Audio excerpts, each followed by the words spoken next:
The Invincible, flagship of the 1st Texas Navy. Built in Baltimore, Maryland, and deemed a Baltimore Clipper, the Invincible was one of the fastest ships of her time, outsailing most others, whether larger or smaller.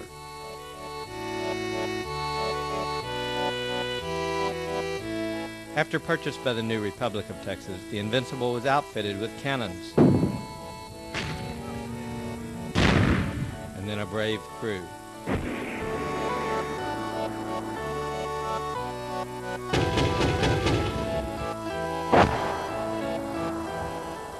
Her performance was truly heroic in the 1st Texas Navy.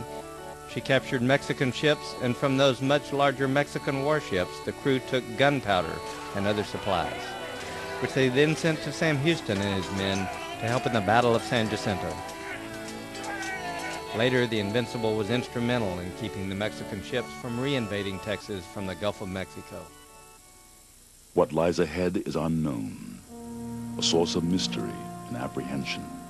Perhaps the allure of sailing life, always moving, always changing, always wondering what the next passage will be like and what we will discover at the end.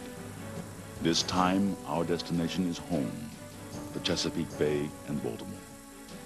It is always a relief for the captain, and I suspect for the ship, to have our lines ashore and fast, where pride is safest, the finger piers at the inner harbor.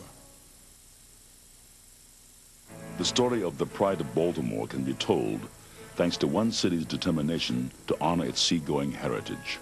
To understand that heritage, we must first go back to 1812, a time when the fledgling America was at war again with England. One of our important ports was Baltimore, found on the Chesapeake Bay. Baltimore would soon make its mark on England. His Majesty's Navy had formed a loose blockade of the East Coast with the intention of disrupting American commerce.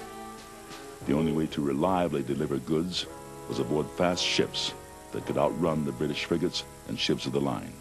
The newly formed United States Navy was tiny in comparison to England's.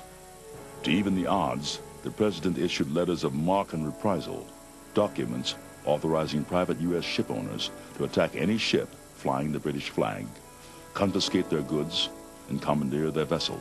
This government-sanctioned pirating was known as privateering. The Chesapeake was an ideal breeding ground for privateering ships. The vessel of choice became the Baltimore Clipper due to superior speed and handling. One of the most famous privateers was the Baltimore captain, Thomas Boyle. With a few shots from his cannons, he would taunt British warships into chasing after his Baltimore Clipper and away from the convoy of merchant ships they were escorting. When the distance was sufficient, he would turn and sail back into the wind. While the square-rigged frigates floundered, Boyle and his 150-man crew would plunder the undefended merchant ships. In 1814, Captain Boyle purchased the Chaucer, the largest clipper schooner ever built in Fells Point, a Baltimore shipbuilding yard. In July, Boyle and the Chaucer set sail.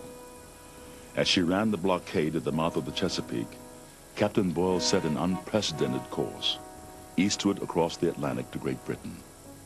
He hunted successfully, claiming one prize after another. At the pinnacle of his bravado, he sent a message to the Crown. With a note posted on the door of Lloyd's Coffee House in London, he single-handedly declared English waters under complete and total blockade. This had devastating effects on British commerce, and the Admiralty soon had to bring ships home to protect it. Boyle and other American privateers managed to sink or capture some 1,700 British ships during the war. In retaliation, on September 13, 1814, British warships sailed up the Chesapeake Bay with a mission to destroy Baltimore and its shipyards. The Star-Spangled Banner was written as the Battle of Fort McHenry became another embarrassing defeat for the British Navy.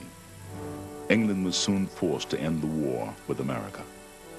With the withdrawal of the defeated British fleet, a triumphant Thomas Boyle returned to Baltimore, where he saluted Fort McHenry. A grateful crowd cheered the return of the Pride of Baltimore, the most beautiful vessel that ever floated on the ocean. Baltimore Clippers have a great naval history. A replica Baltimore Clipper, the Pride of Baltimore, has visited Galveston, Texas. The Texas Navy Association hopes to bring this ship back again to help preserve and promote the memory of the Texas Navy Baltimore Clippers that directly helped the Republic of Texas win its independence from Mexico. These brave men and wonderful ships of the Texas Navies need to be remembered for their important role in helping to create this wonderful state where we now live. If you would like to learn more about the Texas Navy, please sign on to our website at texasnavy.com.